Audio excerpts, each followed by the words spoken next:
네, 오늘 우리에게 주신 하나님 말씀 구약성경 출애굽기 20장 1절 2절 저와 함께 읽어보겠습니다. 하나님이 이 모든 말씀으로 말씀하여 이르시되 나는 너를 애굽 땅 종되었던 집에서 인도하여 낸 내 하나님 여호와니라. 아멘.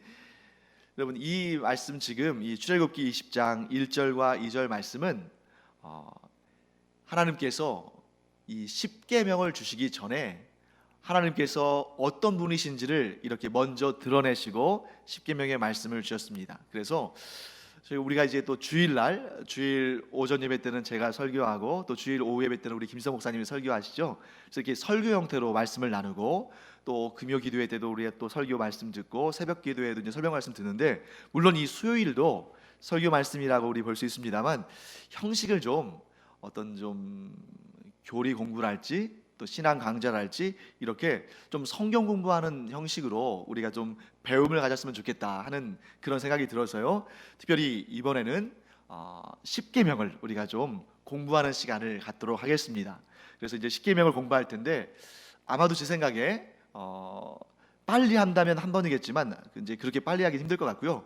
이번 시간과 다음 시간 두 번에 걸쳐서 이 십계명의 전반적인 서론을 살펴보고 그 다음에 이제 8월부터는 본격적으로 1계명부터 또 10번째 계명까지 우리가 또 자세히 살펴보는 그런 시간을 갖도록 하겠습니다. 오늘은 10계명의 서론 시간이에요. 그래서 여러분들이 또 좀 편안하게 들으셨으면 좋겠어요. 편안하게 들으시면서 이런 내용이구나, 또 아셨던 내용은 또 복습하시고 또 처음 깨달은 내용은 또 공부하시고 이러면서 우리가 10계명을 좀 공부했으면 좋겠습니다. 자, 10계명 굉장히 우리에게 친숙한 용어죠. 그래서 보통 우리가 기독교의 기본적인 토대를 이루는, 기본적인 그런 신학적인 토대를 이루는 그런 내용들을 공부할 때는 보통 사도신경 공부하고 또 십계명과 주기도문을 공부하죠. 그래서 사도신경을 먼저 할까도 생각했었는데 이제 신약에 대한 내용들을 우리가 지금 주일날 좀 하고 있기 때문에 좀 구약에 있는 출애굽기를 좀 먼저 출애굽기에 있는 십계명을 좀 먼저 보면 좋겠다 하는 생각이 들어서 이제 십계명을 먼저 시작합니다. 자, 십계명이라는 용어 여러분 우리 굉장히 친숙한 용어인데 이 십계명은 우리 기독교 또는 유대교인들도 이제 이 구약 성경을 보니까요, 유대교인들이랄지 우리 기독교인들에게는 친숙한 용어인데 이제 불신자들, 즉 믿음을 갖고 있지 않은, 기독교의 이 범준에 있지 않은 분들에게는 이 십계명이 참 좀 낯선 것일 수 있잖아요. 왜냐하면 그 내용들이 무엇인지도 잘 모를 수도 있고 하나님을 또 믿지 않는 분들에게는 그 내용이 와닿지 않을 수 있습니다.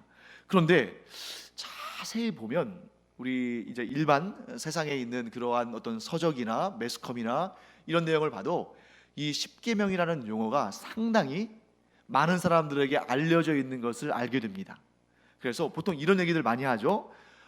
성공적인 직장 생활을 위한 십계명, 또 성공적인 투자를 위한 십계명, 이런 얘기들 많이 하잖아요. 그리고 또 이제 예를 들면 올바르게 자녀를 양육하기 위한 십계명, 또 건강한 삶을 살기 위한 십계명, 이런 식으로 이 십계명이라는 용어를 많이 쓰는데 믿음이 있는 사람들만 쓰는 것이 아니라 일반적인, 사실 우리는 이런 십계명이라는 용어를 건강이나 성공이나 재정이나 이런데 붙이기가 좀 꺼려지죠.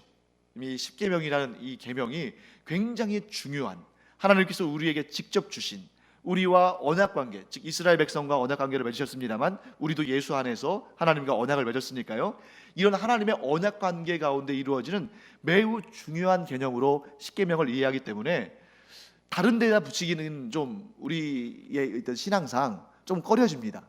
그런데 오히려 이제 세상에 있는 분들 또 신앙생활 하지 않으시는 분들이 이 십계명을 자주 사용하는데 거기에는 어떤 개념이 들어있냐면, 십계명 하면 이 신앙생활 하지 않는 분들도 십계명이라는 용어 안에 이 내용이 있다는 것을 알고 있는 거예요.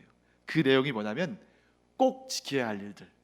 그러니까 건강 생활을 위한 십계명 하면 뭐냐면 건강한 생활을 하기 위해서는 이건 꼭 지켜야 한다. 성공을 위한 십계명, 그러면 성공된 삶을 살기 위해서는 이 정도는, 이 10가지는 꼭 지켜야 한다. 이런 개념들을 가지고 있는 것입니다. 자, 이처럼 세상 사람들도 이 십계명이라는 용어를 반드시 지켜야 하는 것, 이렇게 이제 이해하고 있는 것이죠. 그것은 상당히 어느 정도는 십계명에 대해서 좀 제대로 좀 파악하고 있다라고 볼 수도 있습니다. 그래서 우리는 그런데 그 정도로만 우리가 십계명에 대해서 알면 안 되겠죠. 그래서 이 시간 우리가 십계명이라는 용어를 이해할 때 아주 간략하게 세 개의 단어를 가지고 우리가 그 내용을 좀 기억하면 좋겠다 하는 생각이 듭니다. 자, 십계명이라는 이 하나님이 주신 이 귀한 계명들을 우리가 이해할 때 이 세 단어를 꼭 기억하시기 바랍니다. 첫 번째는 뭐냐면 언약입니다. 자, 언약이라는 말도 사실은 조금 어려운 말이죠. 이 언약이라는 말을 조금 쉽게 표현하면 뭐라고 하면 될까요? 약속이죠, 약속. 자, 십계명은 약속으로 주어진 것입니다. 약속. 그러면 어떤 약속이고 어떤 언약입니까? 십계명에는 그 계명을 두고 언약을 맺는 쌍방간의 그 당사자가 있죠. 하나님이 계시고 하나님의 언약 백성이 있는 것입니다. 그렇기 때문에 이 십계명은 하나님과 언약을 맺은 언약 백성들에게 의미가 있고 가치가 있고 효용이 있는 것이지, 하나님과 언약을 맺지 않은 자들은 아무리 십계명을 잘 알아도 그건 지식에 불과한 거죠. 여러분, 십계명은 지식이 아니고 뭐라고요? 언약이다, 약속이다. 누가 누구 사이에 맺은 하나님과 하나님의 언약 백성들 사이에 맺은 언약이고, 또 쉽게 말하면 약속이다 하는 것을 우리가 알아야 됩니다. 그래서 십계명을 우리가 이해할 때 첫 번째, 이것은 언약이다, 약속이다. 그렇기 때문에 이 언약과 약속을 맺지 않은 사람들에게는 그저 지식에 불과하지만, 이 언약을 맺은 사람들에게는 이것은 굉장히 중요한 의미와 가치를 갖는 그런 굉장히 중요한 언약이고 약속이다 하는 걸 알게 됩니다. 자, 두 번째는 이와 연결이 됩니다. 자, 십계명이 언약이라면 두 번째 우리가 뭘 기억해야 하냐면 이거는 의무라는 거예요. 의무. 약속은 지켜도 좋고 안 지켜도 좋은 것이 아니라 의무적으로 지켜야 되는 것입니다. 그래서 십계명은 이제 이스라엘 백성들에게 주어질 때에 어떻게 주어졌어요? 지키라고 주어진 거예요. 너희들이 알면 된다, 그 지식을 가지면 된다, 이게 아니라 지키라고 주어진 것입니다. 그렇기 때문에 이 언약을 지키지 않으면 어떻게 될까요? 언약이 깨지는 거죠. 약속이 깨지는 것입니다. 그러면 이 약속, 언약의 약속이 깨지면 어떻게 될까요? 관계가 없어지는 거예요. 즉, 하나님과 하나님의 백성 사이에 언약이 깨어지면 둘은 서로 상관이 없는, 관계가 없는 그러한 좀 어떻게 보면 좀 안타까운 그러한 상태가 되는 것이죠. 그래서 첫 번째는 십계명을 우리가 설명할 때 첫 번째는 언약이었고 두 번째는 의무였습니다. 자, 그 다음에 세 번째는 뭐냐면 상벌입니다. 상벌. 이 언약을 그냥 무조건적으로 지키라고 하시는 것이 아니에요. 이 언약을 하나님께서 주실 때에는 이 언약을 지키면 뭐가 있는 겁니까? 상이 있다. 그리고 이 언약을 지키지 않으면 뭐가 있는 거예요? 벌이 있다 하는 것입니다. 그래서 여러분, 하나님과 우리 사이의 관계를 너무 고차원적으로, 너무 어렵게, 너무 난해하게 이해해서는 안 됩니다.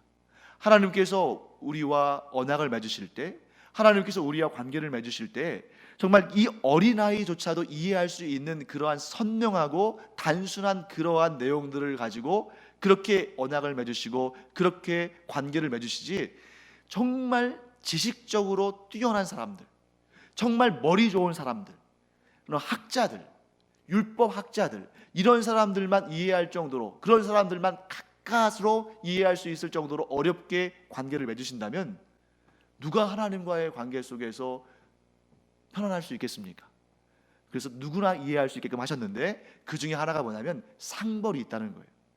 보통 우리는 뭘 잘하면 상을 주고 뭘 못하면 벌을 준다 그러면 이걸 좀 약간 유치하게 생각할 때가 있고, 우리는 그 정도 단계는 아닌데 이렇게 생각할지 모르지만, 분명한 것은 하나님은 그 언약 관계에 신실한 자에게 뭘 주신다고요? 상을 주시고, 그 언약 관계에 신실하지 않은 자에게는 벌을 주신다는 것은 성경 전체에서 아주 명확하게 나와 있는, 우리가 부인할 수 없는 사실이고 진리입니다.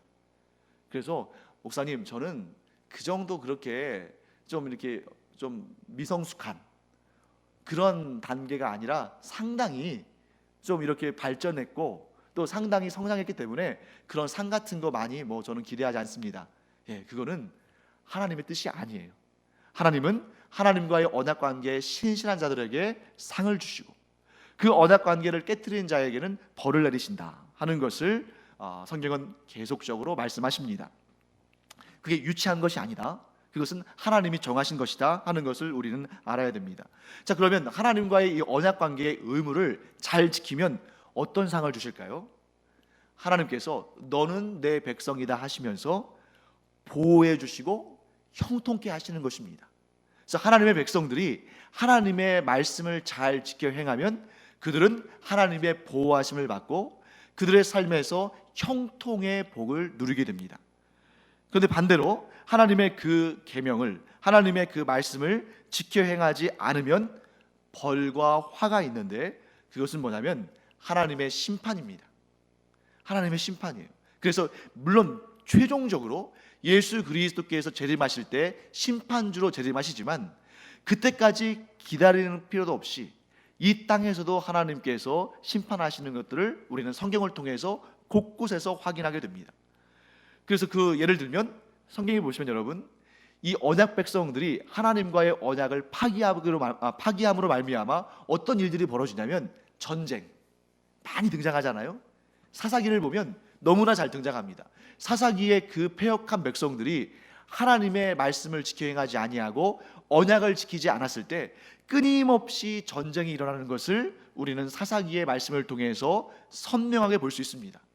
그 다음에 기근, 물론 모든 기근이 하나님과의 언약 관계가 파기되었기 때문에 하나님과의 언약을 지키지 않았기 때문에 모든 기근이 그래서 나오는 건 아닙니다만 하나님의 말씀을 지키지 않고 언약을 파기했을 때 가장 많이 등장하는 그러한 형벌 중에 하나가 기근이라는 것이죠. 그 다음에 가난, 또 이방인들에게 핍박을 받는 것, 심지어 나중에는 뭐가 있어요? 나라를 잃어버린 것. 여러분, 우리가 이제 보면 대략적으로 주전 한 731년 전후로 해가지고 북이스라엘은 아수르에게 멸망을 당하고 남유다는 주전 587년 전후에 느부갓네살 왕에 의해서, 즉 이 바벨론 제국에 의해서 멸망당합니다. 그런데 그들이 멸망당하는 것이 단지 국력이 약해서, 아수르가 물론 그 당시에 세계적인 강국이었고 바벨론이 물론 그 당시에 세계 최고의 강국이었습니다만 단지 그러한 전력차 때문에 이스라엘이 유다가 멸망한 것이 아니라 그 근본적인 원인은 뭐예요? 하나님과의 언약 관계를 파기했기 때문입니다. 하나님의 말씀을 지키지 않았고 하나님의 말씀에 귀 기울이지 않았기 때문에 그 결과로 그 나라들이, 즉 이스라엘과 유다가 망한 것이지 그들이 단지 군사력이 약했기 때문에 망했다고 볼 수 없는 거예요. 성경은 계속해서 그렇게 말씀하십니다. 자, 그래서 우리가 세 가지 지금 기억하시죠? 십계명이 어떤 것인가? 나는 십계명이 무엇인가? 라는 것을 우리가 기억할 때 이 세 개의 단어를 기억하면 좋다. 첫째는 언약이다. 둘째는 의무다. 셋째는 상벌이다. 이렇게 세 개의 단어로 기억하시면 십계명을 조금 더 쉽게 여러분들이 기억하실 수 있을 것 같습니다. 자, 이제 우리가 뭘 공부할 차례냐면 십계명의 기원에 대해서, 십계명은 언제 주어졌는가 하는 그 십계명의 기원에 대해서 한번 살펴보겠습니다. 이것도 아주 단순하게 생각하시면 돼요. 제가 여러 번 말씀드렸습니다. 십계명을 직접 언약의 두들판에 십계명을 받아서 시내산에서 내려온 사람이 누굽니까? 모세죠. 그래서 성경에 나오는 역사들을 우리가 정말 세세하게 몇 년 이렇게 다 기억하기는 쉽지 않습니다. 그런데 대략적인 흐름을 기억하시면 좋아요. 그러면 자, 여러분과 제가 한번 그 흐름을 한번 짚어보겠습니다. 역사의 중심은 누구십니까? 역사의 중심, 예수 그리스도죠. 그래서 예수 그리스도께서 역사의 중심이기 때문에 예수님께서 이 땅에 강생하신 그때를 우리가 기원 원년으로 삼는 것입니다. 그래서 그게 바로 AD 1년인 거죠. 그래서 그때부터 이제 구약으로 가면 과거로 가는 거죠. 그래서 우리가 500년 단위로 끊어보면 아주 정확하진 않지만 그래도 얼추 그러한 연대를 우리가 추론할 수 있습니다. 예를 들면 기원 원년에서 과거로 500년을 거슬러 올라가면 기원전 500년이 되겠죠. 이 시대는 어떤 인물의 시대냐면, 사실 우리 오늘날 이 한국에 살아가는 우리 그리스도에게는 성경 66권 가운데 이 사람이 그렇게 별로 비중 있게 느껴지지 않을 수 있어요. 그런데 유대인들에게는 이 사람이 굉장히 중요한, 모세 못지않게 중요한 인물로 여겨지는, 모세만큼은 아니겠지만 굉장히 중요한 인물로 여겨지는 사람이 있는데, 그 사람이 에스라입니다. 왜냐하면 에스라가 포로에서 귀환한 다음에 하나님의 율법을 잃어버린 이스라엘 백성들에게 율법을 가르쳐주고 다시 그들의 마음이 하나님께로 돌아오는데 매우 애를 썼어요. 그러니까 느헤미야도 훌륭한 인물입니다만 유대인들은 느헤미야보다는 에스라를 더 좀 이렇게 좀 쳐줍니다. 왜 그러냐면, 느헤미야는 무너진 성곽을 재건했는데, 예루살렘 성곽을 재건했는데 에스라는 율법을 재건했거든요. 그렇기 때문에 에스라의 시대, 주전 500년 경입니다. 그래서 그 주변으로 우리가 딱 보면은 에스라서가 이때쯤 되겠구나, 또 느헤미야서가 이때쯤 되겠구나, 또 학개와 스가랴, 또 말라기가 이때쯤 되겠구나 하고 주전 500년대에 이러한 책들과 이런 역사들과 역사적인 인물들을 배치하면 좋아요. 자, 그러면 주전 500년이 나왔습니다. 그 주전 500년에서 또 500년을 거슬러 올라가면 주전 몇 년입니까? 1000년이죠. 그 주전 1000년은 어떤 인물의 시대냐면 다윗의 시대입니다. 다윗이 대략적으로 주전 1000년경의 인물이거든요.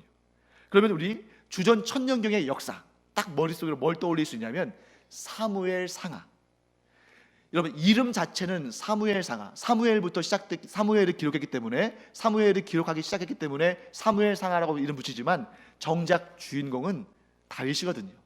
사무엘 상하, 또 그 다음에 사무엘 상하 다음에 열왕기 상하가 있죠. 열왕기 상하, 이런 내용들이 이제 주전 1000년부터 그 이후로 배치가 되겠죠. 그러면 주전 1000년에서 조금 더 과거로 가면 뭐겠어요? 사사기가 있겠죠. 조금 더 과거로 가면 여호수아가 나오겠죠. 그렇게 해서 또 500년을 과거로 가면 이제 주전 1500년이겠죠. 주전 1500년은 모세의 시대입니다. 모세. 자, 그러면 제가 여기까지 온 이유가 있겠죠. 그다음 한 가지만 더 하고 이제 본격적으로 하겠습니다. 주전 1500년에서 또 500년을 과거로 가면 주전 2000년이겠죠. 그래서 주전 2000년은 족장들의 시대. 그래서 주전 2500년부터 주전 2000년 사이가 족장들의 시대이기 때문에 이때에는 누가 존재하는 거예요? 아브라함, 이삭, 야곱, 이런 인물들이 주전 2000년 그때로부터 그 이전에 존재하게 되는 것입니다. 자, 그러면 여기서 문제를 드리겠습니다. 십계명을 하나님께서 주신 그 시대는 대략적으로 주전 몇 년경일까요? 그렇죠. 모세의 시대가 주전 1500년이라고 그랬죠. 그러니까 십계명은 주전 1500년 전후에 주어진 하나님의 계명입니다. 그러면 조금 더 쉬운 문제 드리겠습니다. 지금으로부터 몇 년 전에 십계명이 주어졌을까요? 3500년 전쯤에. 그러니까 완전히 정확하게 말할 수는 없지만 대략적으로 지금으로부터 3500년쯤 전에 십계명이 주어졌다는 거예요. 자, 여러분, 얼마나 대단한 일인지 모릅니다. 우리가 보통 우리나라의 역사를 따지면 뭐 고조선 뭐 이렇게 얘기합니다만 실제로 고조선에 대한 역사가 기록이 되어 있는 것은 거의 없어요. 본격적으로 우리나라의 역사가 이런 역사책에 기록되는 것은 삼국시대죠. 근데 삼국시대는 지금으로부터 2000년 전에 이제 서서히 발생하기 시작하는 그런 단계입니다. 그러니까 우리나라의 본격적인 역사가 시작되는 것이 2000년대였다면 이제 고조선 빼고 삼국시대를 말하는 거예요. 그런데 이 십계명은 무려 3500년 전에 하나님께서 주셨다는 거죠. 그때 이미 문자도 있었고 언어도 있었고 법도 있었다는 것입니다. 자, 그런데 여러분, 이 십계명이 주어질 때 그 바로 직전에 이스라엘은 어떤 삶을 살았습니까? 애굽에서 종살이를 하고 있었죠. 근데 그 애굽에서 종살이를 하고 있었던 그 기간이 얼마입니까? 400년이죠. 그러니까 이 400년 동안 고생하고 종살이를 하던 이스라엘 백성들을 하나님께서 구출하셔서, 그걸 우리가 출애굽이라고 하죠. 구출하셔서 그들에게 계명을 주시는데 이게 어느 날 갑자기 우연히 그냥 어쩌다 보니까 이렇게 주어진 일이 아니에요.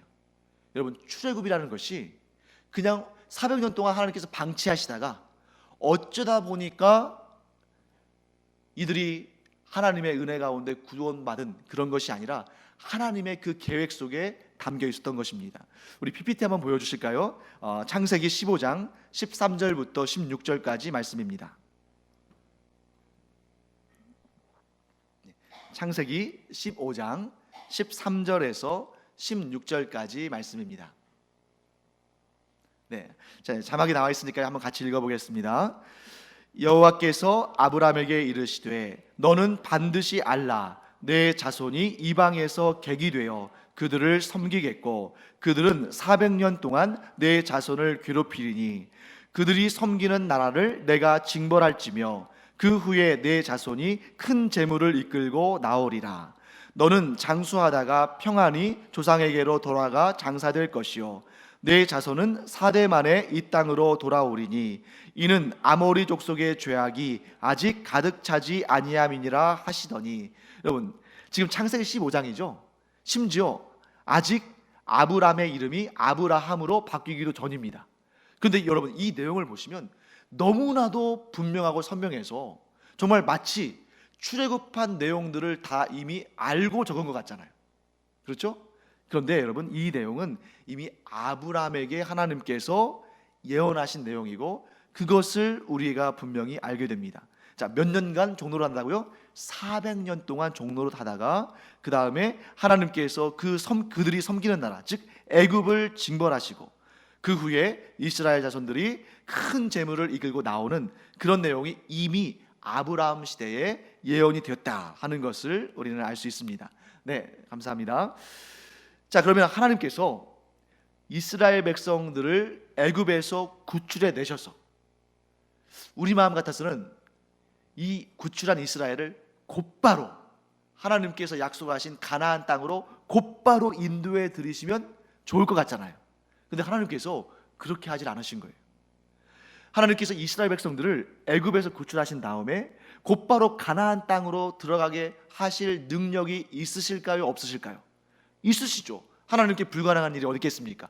그럼에도 불구하고 그렇게 하지 않으셨다는 거예요. 왜? 목적이 있기 때문에. 그 목적이 뭐냐면 이스라엘 백성들이 어떤 정체성을 가지고 그 땅에 들어가야 할 것을 하나님께서는 미리 준비하시고 그들이 하나님의 백성으로서의 정체성을 가지고 들어가도록 시내산에서 그들과 언약을 체결하기를 원하셨던 것입니다. 그러니까 이스라엘 백성들이 아무런 준비담도 없이 그 정체성에 아무런 그러한 표시도 없이 그냥 가나안 땅으로 들어갔으면 어떻게 됐을까요? 그들에게 동화되는 겁니다.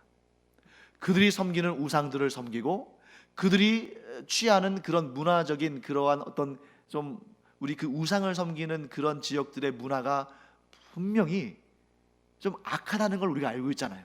그러니까 그들이 그런 악한 우상 숭배와 악한 문화 가운데에 이런 하나님과의 언약 백성으로서의 삶이 아니라 그들 가운데 동화될 가능성이 거의 99%였기 때문에 하나님께서 어떻게 하셨냐면 그들이 약속의 땅 가나안 땅으로 들어가기 전에 어떻게 하신 겁니까? 시내산에서 그들에게 하나님의 율법을, 특별히 여기 나오는 십계명을 주시고 그래서 하나님과의 언약 관계를 맺도록 하나님께서는 원하신 것이죠.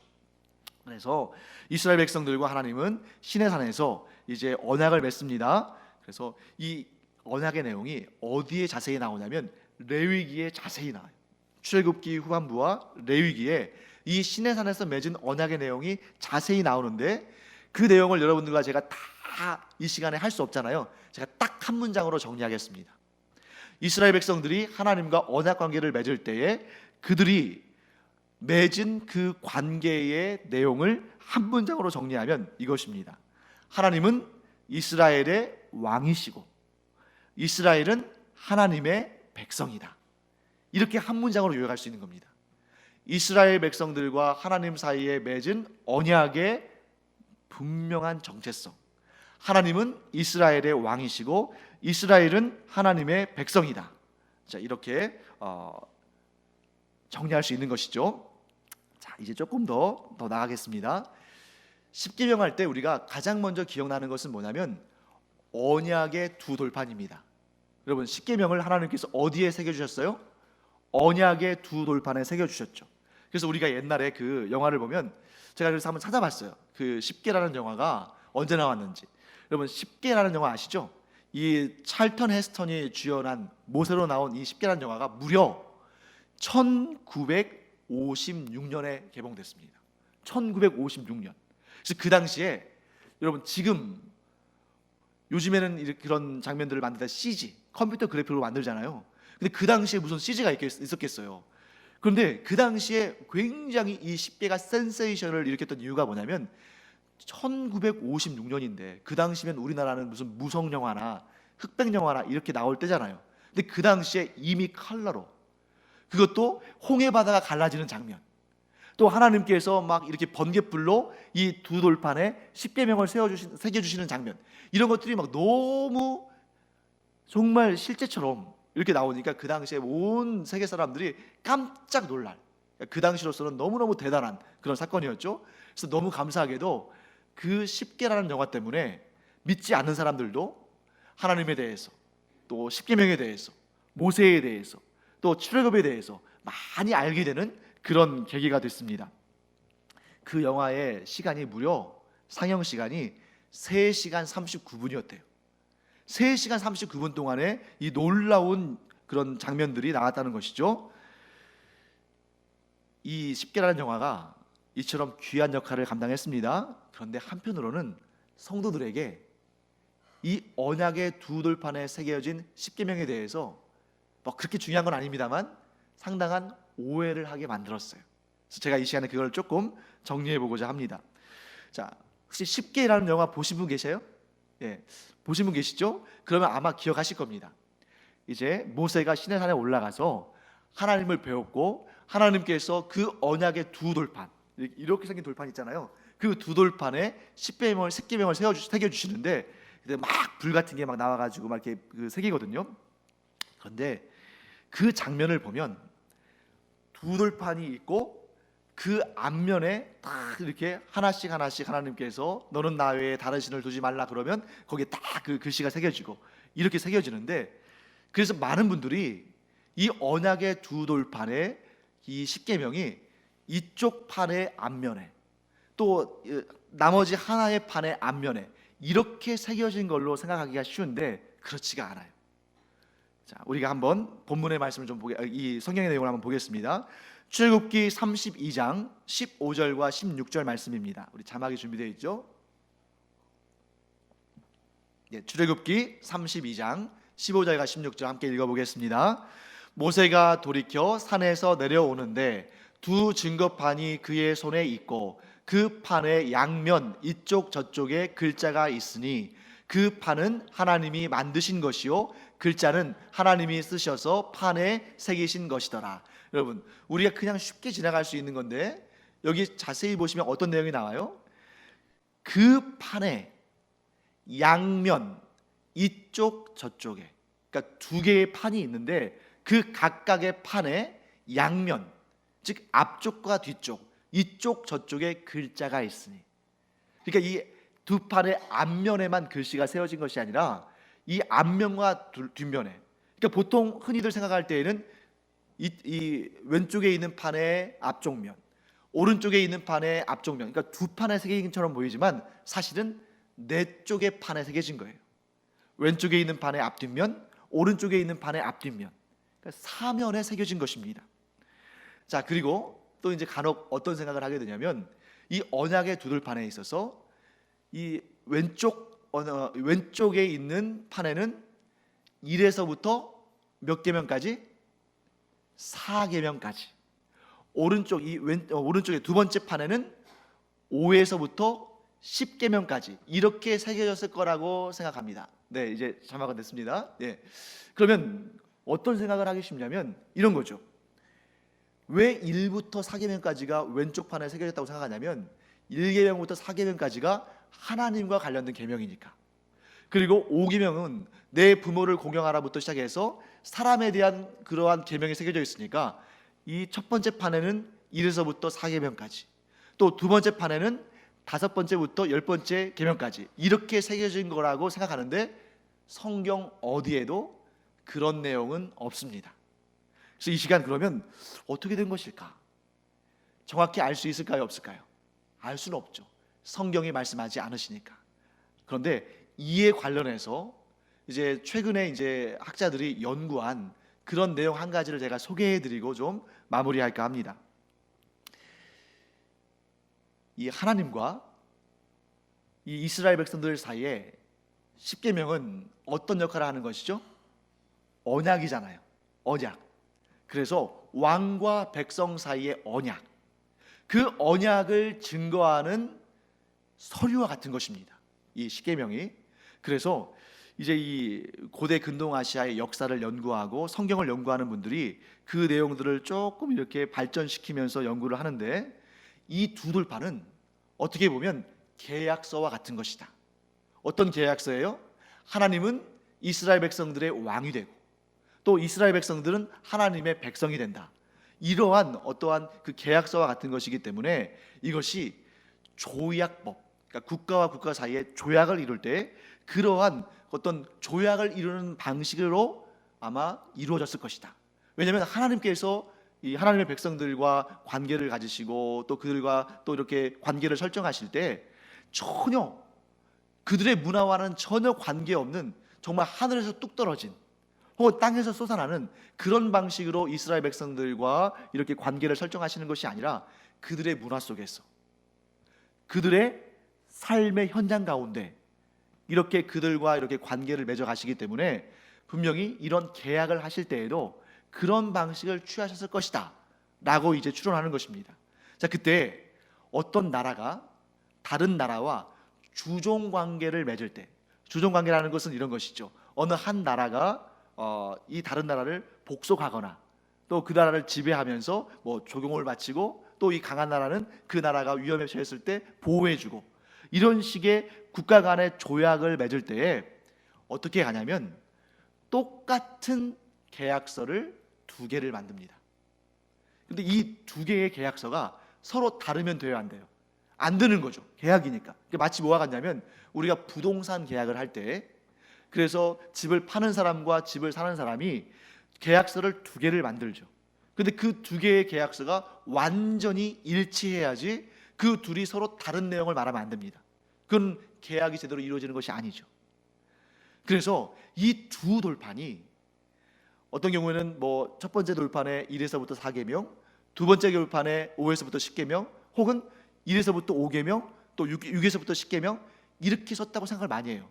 그럼 왜 굳이 두 돌판에 썼을까? 한 돌판에 써도 되는 거 아닙니까? 이것이 이 돌판의 용도가 10계명을 외우게 만들기 위한 거라면 그냥 하나의 돌판에 10가지를 다 쓸 수도 있잖아요. 그런데 이 하나의 돌판에 너무 크게 쓰면은 모세가 들고 내려가기 힘들까 봐 두 개에 나눠서 썼을까요? 그러니까 이렇게 이 학자들이 연구한 바에 따르면 이것은 하나님과 이스라엘 백성들이 각각 똑같은 계약을, 똑같은 내용을 새기고 그것을 각각의 몫으로 갖고 그것을 통해서 그것을 소유함으로 말미암아 우리가 하나님과 하나님께서 우리와 같은 동일한 언약을 맺으셨다 하는 것을 알리기 위한 것이라는 거죠. 만약에 여러분, 자, 10가지 정도의 계명이라면, 그리고 또 이 계명이 너무너무 중요한 계명이라면 굳이 여러분 매번 이 돌판을 볼 필요가 없이 10가지 정도면 외울 수 있잖아요.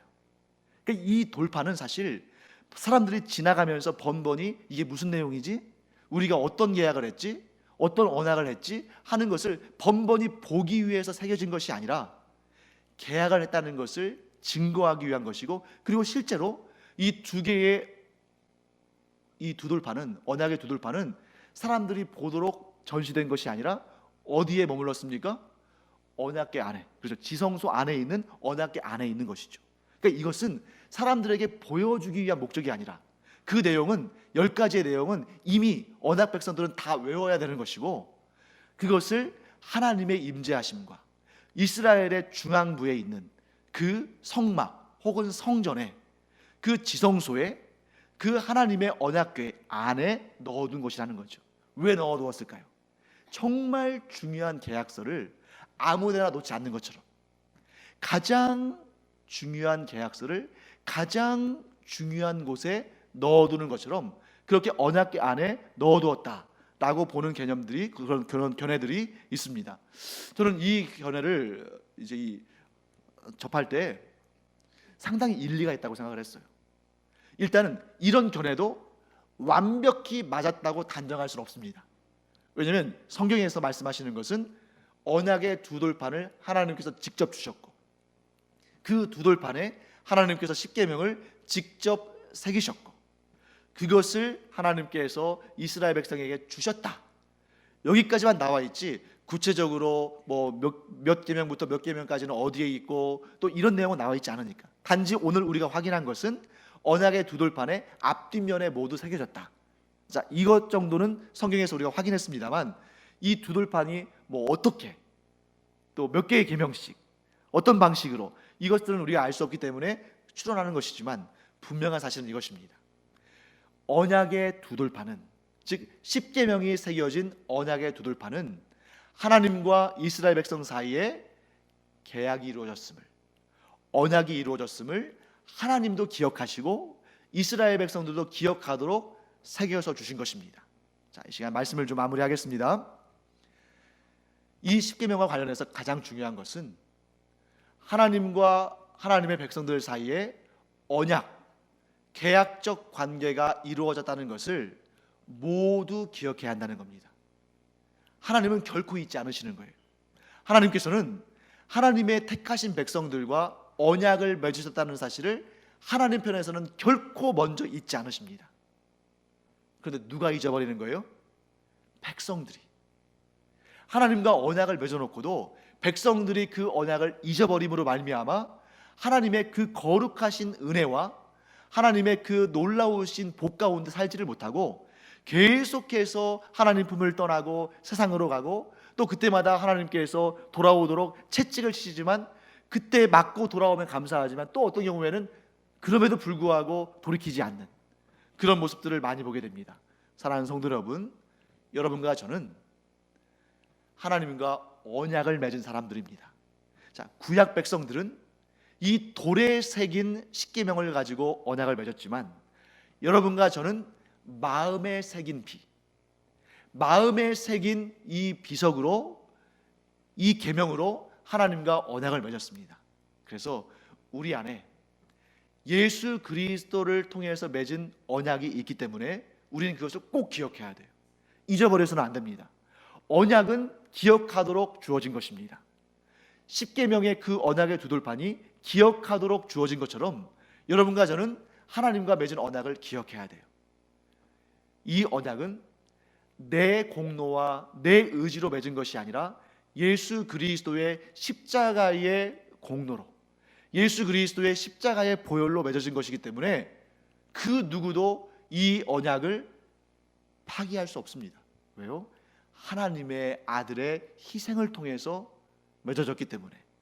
사랑하는 성도 여러분, 만일 예수님보다 강한 존재가 있다면 이 언약을 파기할 수 있을 겁니다. 하지만 예수님보다 강한 분은 없기 때문에 이 언약은 결코 파기되지 않을 겁니다. 우리에게는 딱 한 가지의 의무만 남았습니다. 그것은 무엇입니까?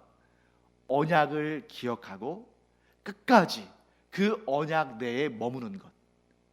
세상이 좋다고 세상으로 나가는 것이 아니라 그 언약 안에 머물면 우리는 반드시 하나님의 은혜와 긍휼과 상과 복을 받게 될 줄 믿습니다. 이 믿음 가지고 우리가 살아가길 바랍니다. 이제 서론의 두 번째 시간은 다음 주에 우리 하도록 하겠습니다.